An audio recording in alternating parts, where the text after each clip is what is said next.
सबसे तेज भगवा न्यूज 24/7। जब ये लैंड फॉरेस्ट की थी नहीं तो लीज मिली कैसे? सर्वोच्च न्यायालय फंडामेंटल बेसिस पे काम करता है। 30 दिसंबर 2025 को एक आरटीआई लगाई।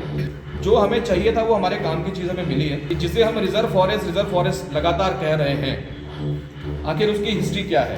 मुख्य उद्देश्य ये था कि हमारे द्वारा 31 दिसंबर 2025 को एक आरटीआई डाली गई थी फॉरेस्ट को, जिसमें हमने इस भूमि से संबंधित बहुत सारे डॉक्यूमेंट, बहुत सारे दस्तावेज हमने मांगे थे 17 बिंदुओं पे। तो उसमें से एक दस्तावेज हमें आज जो प्राप्त हुआ है वो ये है कि 7 फरवरी 1927 को इस भूमि को जो ब्रिटिश कॉलोनियल स्टेट के टाइम पे इसको आरक्षित वन भूमि के श्रेणी से हटा दिया गया था।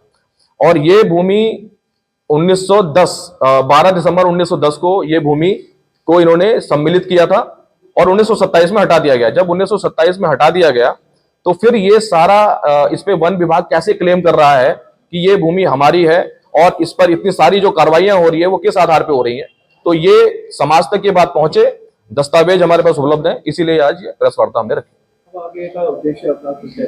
जी, हमारा ये उद्देश्य रहेगा कि जो लड़ाई अलग अलग दिशा में हम ना लड़े, एकजुट होकर के जब हमारे पास इतने स्ट्रॉन्ग दस्तावेज आ चुके हैं तो हमारा ये प्रयास है कि एकजुट होकर के एक दिशा में आगे बढ़े और एक सही दिशा है उसमें आगे बढ़ा जाए।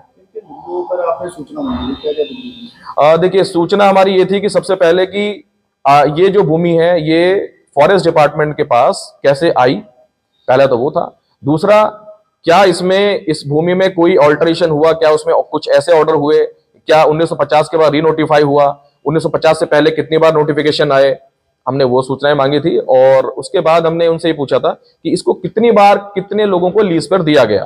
तो उसमें इन्होंने ये कहा है कि मीरा बहन को जो लीज दी गई उनके दस्तावेज, उन पे लीज के दस्तावेज ही उपलब्ध नहीं है। और जब लीज के दस्तावेज ही उपलब्ध नहीं है तो उन्हें कैसे पता कि लीज 99 की थी या कितने की थी।